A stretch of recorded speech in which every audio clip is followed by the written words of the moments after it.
तस्वीर में नजर आ रहे इस युवक को कुछ दिन पहले कोरबा साइबर सेल ने एटीएम से पैसे की चोरी करने के आरोप में पकड़ा था।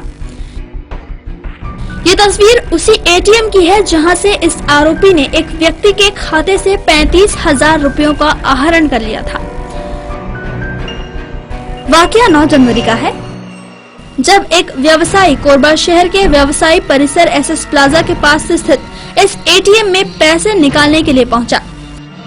व्यवसायी ने एक एटीएम में पैसे निकालने के लिए कार्ड को डाला तो पास खड़े एक युवक ने उसे एटीएम खराब होने की जानकारी दी। व्यापारी ने बगल में दूसरे एटीएम से 5,000 रुपयों का आहरण किया और चला गया। इस दौरान व्यापारी के बगल में खड़े इस शख्स की नजरें उसकी उंगलियों पर थी, जिससे वो एटीएम में गुप्त पासवर्ड को डाल रहा था। व्यापारी के जाते ही एटीएम में मौजूद इस शख्स ने बगल के एटीएम, जिसमें व्यापारी का कार्ड पहले से ही कार्य कर रहा था, उसमें पासवर्ड डाला और 35,000 रुपयों का आहरण कर लिया। इस तरह व्यापारी को 35,000 का चूना लग गया। इस तरह के दर्जनों ऐसे उदाहरण हैं जिसके जरिए अपराधियों की हाईटेक होती दुनिया के बीच अपराध के तरीके भी हाईटेक होते जा रहे हैं। पुलिस विभाग में पदस्थ निरीक्षक सुरेश ध्रुव की माने तो साइबर अपराध कई तरह के हो सकते हैं। वो आपको मोबाइल पर प्रलोभन दे सकते हैं या फिर एटीएम का पासवर्ड बदलने की जानकारी दे सकते हैं। इंटरनेट के जरिए आपकी निजी जानकारी भी मांग सकते हैं। दरअसल जो मोबाइल या नेट के जरिए जिस तरह के कुछ क्राइम होते हैं उसको जनरली साइबर क्राइम कह देते हैं। उसमें काफ़ी ब्रॉड है वो। उसमें जैसे मोबाइल के जरिए जैसे वो ठगी वगैरह जो मामले जो ज़्यादातर हमारे काम के हैं, जो प्रकाश मार रहे हैं, उसमें वही है कि जैसे अभी जो कुछ मामले आए उसमें आपके पास या तो एसएमएस आता है या सीधे फ़ोन आता है कि आपको इतने इस कंपनी ने मतलब आपको आपके नंबर को चूज़ किया है और आपको इतना पैसा मिलेगा या आपकी लॉटरी लग गई है या विदेश से आपको गाड़ी आएगी। इस तरह की बातें करते हैं। और फिर वो जैसे अगर सामने वाले ने उनको सुनना शुरू किया या फिर उनके बात पे इंटरेस्ट लिया तो फिर आगे बढ़ते जाते हैं हम लोग। फिर उनका ये कहना होता है कि जैसे मान लीजिए आपको 20 लाख रुपए का लॉटरी लग गया है तो उसमें कुछ गवर्नमेंट का टैक्स होते हैं, कुछ प्रोसेसिंग चार्ज होता है, वो आपको पे करने होंगे और इस अकाउंट में आप इतने पैसे जमा कर दीजिए तो बाकी की फॉर्मेलिटीज़ हम पूरी करके आपके अकाउंट में इतना पैसा डाल देंगे। इस तरह की बातें करते हैं।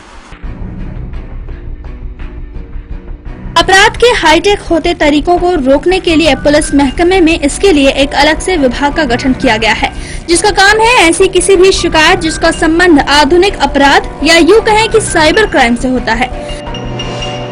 साइबर सेल से जिले में घटित होने वाले अपराधों पर काफी हद तक नियंत्रण भी पाया है, लेकिन अधिकारी ऐसे अपराध रोकने में आम जनता की जागरूकता बढ़ने को महत्वपूर्ण पहलू मानते हैं। इस फील्ड से जुड़े अधिकारियों की माने तो साइबर अपराध को लेकर लोगों में जितनी अधिक जागरूकता आएगी, अपराध का ग्राफ उतना ही अधिक कम होगा। जितने मामले इस तरह के आ रहे हैं उसको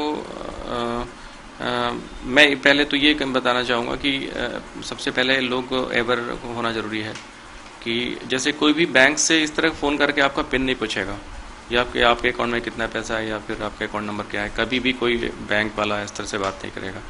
तो अगर इस तरह की बात कोई करता है तो आप बैंक से सीधे संपर्क कर सकते हैं, उनसे बात ना करें। लोगों में जागरूकता की बात से याद आया, हम आपको कुछ ऐसे ही बचाव के उपाय बता देते हैं जिनसे आप साइबर अपराध को रोकने में पुलिस की मदद कर सकते हैं। सबसे पहले आपको ध्यान रखना होगा कि आप अपना गोपनीय पासवर्ड किसी के साथ भी साझा ना करें। नेट बैंकिंग के जरिए इस बात का ख्याल रखें कि जिस वेबसाइट पर आप लेन देन कर रहे हैं वो सुरक्षित हो। इंटरनेट का उपयोग करते वक्त ध्यान देने वाली बात है कि आप HTTP साइट्स पर ही लॉग ऑन करें, HTTPS का उपयोग ना करें क्योंकि ये साइट सुरक्षा के लिहाज से काफी खतरनाक मानी जाती है। मोबाइल पर आने वाले कॉल के पहले +91 कोड लगा है, ये सुनिश्चित कर ले।